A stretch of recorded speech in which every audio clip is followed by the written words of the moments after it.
Notícias históricas. Para bem compreender certas passagens dos evangelhos, é necessário conhecer o valor de muitas palavras frequentemente empregadas nos textos e que caracterizam o estado dos costumes e da sociedade judia naquela época. Samaritanos. Após o cisma das 10 tribos, Samaria tornou-se a capital do reino que se separara de Israel. Destruída e reconstruída numerosas vezes, foi sob o domínio romano sede administrativa de Samaria, uma das 4 divisões da Palestina. Herodes, chamado o Grande, a embelezou com suntuosos monumentos e, para agradar Augusto, deu-lhe o nome de Augusta, em grego, Sebaste. Nazarenos, nome dado na antiga lei aos judeus que faziam votos por toda a vida ou por algum tempo de conservar-se em pureza perfeita. Adotavam a castidade, a abstinência de bebidas alcoólicas e não cortavam os cabelos. Sansão, Samuel e João Batista eram nazarenos. Mais tarde, os judeus deram esse nome aos primeiros cristãos, por alusão a Jesus de Nazaré. Publicanos. Eram assim chamados, na Roma antiga, os cavalheiros arrendatários das taxas públicas, encarregados da cobrança dos impostos e das rendas de toda a espécie, fosse na própria Roma ou em outras partes do Império. Assemelhavam-se aos arrendatários gerais e aos contratantes do antigo regime na França e aos que ainda existem em algumas regiões.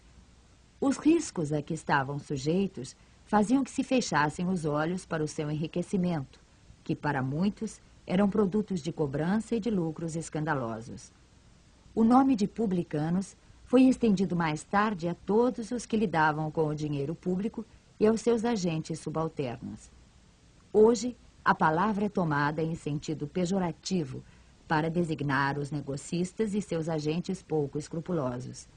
Às vezes dizemos ávido como um publicano, rico como um publicano, referindo-nos a fortunas de má procedência. Peageiros eram os cobradores inferiores encarregados de receber o pagamento para entrada nas cidades. Suas funções correspondiam mais ou menos a dos funcionários aduaneiros e dos cobradores de taxas sobre mercadorias. Sofriam também a reprovação aplicada aos publicanos em geral. É por essa razão que encontramos frequentemente no Evangelho o nome de publicano ligado à designação de gente de má vida. Essa qualificação não se referia aos dissolutos e aos vagabundos. Era uma expressão de menosprezo, sinônimo de gente de má companhia, indigna de relações com gente de bem. Fariseus. A tradição constituía parte importante da teologia judaica. Consistia na reunião das interpretações sucessivas dadas aos trechos das Escrituras que se haviam transformado em artigos de dogma.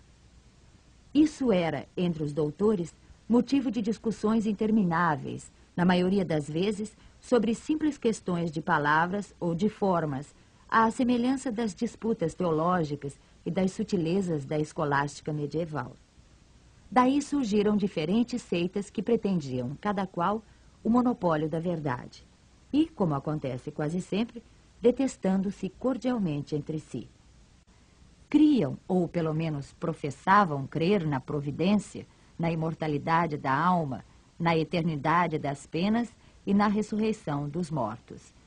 Jesus, que acima de tudo prezava a simplicidade e as qualidades de coração, que preferia da lei o espírito que vivifica a letra que mata, entregou-se durante toda a sua missão a desmascarar essa hipocrisia e, em consequência, os transformou em seus inimigos encarniçados. Foi por isso que eles se ligaram com os príncipes dos sacerdotes para revoltar o povo contra ele e levá-lo ao sacrifício. Escribas, nome dado a princípio aos secretários dos reis de Judá e a certos intendentes dos exércitos judeus. Mais tarde, essa designação foi aplicada especialmente aos doutores que ensinavam a lei de Moisés e a interpretavam para o povo. Faziam causa comum com os fariseus, participando dos seus princípios e de sua aversão aos inovadores. Por isso, Jesus os envolve na mesma reprovação. Sinagoga. Só um templo existia na Judéia, o de Salomão, sito em Jerusalém, onde se celebravam as grandes cerimônias do culto. Todos os anos, os judeus se dirigiam a ele em peregrinação para as festas principais, como a da Páscoa, da Dedicação e a dos Tabernáculos. Foi nessas ocasiões que Jesus fez numerosas viagens a Jerusalém. As demais cidades não tinham templos, mas sinagogas, edifícios em que os judeus se reuniam aos sábados para fazerem suas preces públicas sob a direção dos anciãos, dos escribas e dos doutores da lei. Ali se faziam também leituras dos livros sagrados, seguidas de comentários e explicações. Cada um podia participar, e foi por isso que Jesus, sem ser sacerdote, ensinava nas sinagogas aos sábados. Depois da ruína de Jerusalém e da dispersão dos judeus, as sinagogas, nas cidades em que eles passaram a residir, servem-lhes de templo para a celebração do culto. Saduceus, seita judaica que se formou por volta do ano 248 a.C., assim chamada em virtude do nome de seu fundador, Sadoc. Os saduceus não acreditavam na imortalidade da alma, nem na ressurreição ou na existência dos anjos bons e maus. Apesar disso, acreditavam em Deus, e embora nada esperassem após a morte, serviam-no com interesse de recompensas temporais, ao que, segundo acreditavam, se limitava a sua providência. Quanto às Escrituras, apegavam-se ao texto da antiga lei, não admitindo nem a tradição, nem qualquer outra interpretação. Colocavam as boas obras e a execução pura e simples da lei acima das práticas exteriores do culto. Eram, como se vê, os materialistas, os deístas e os sensualistas da época. Essa seita era pouco numerosa, mas contava com personagens importantes e tornou-se um partido político sempre oposto aos fariseus. Essênios, seita judaica fundada cerca do ano 150 a.C., no tempo dos Macabeus. Seus membros moravam em edifícios semelhantes a mosteiros e formavam uma espécie de associação moral e religiosa. Distinguiam-se pelos costumes suaves e as virtudes austeras, ensinando o amor a Deus e ao próximo, a imortalidade da alma e crendo na ressurreição. Eram celibatários, condenavam a escravidão e a guerra, tinham seus bens em comum e se entregavam à agricultura. Opostos aos saduceus sensuais, que negavam a imortalidade, e aos fariseus enrijecidos por suas práticas exteriores, para os quais a virtude nada mais era do que a aparência, não tinham nenhuma participação nas disputas dessas duas seitas. Aproximavam-se por seu gênero de vida dos primeiros cristãos, e os princípios de moral que professavam levaram algumas pessoas a supor que Jesus fizera parte dessa seita antes do início de sua missão pública.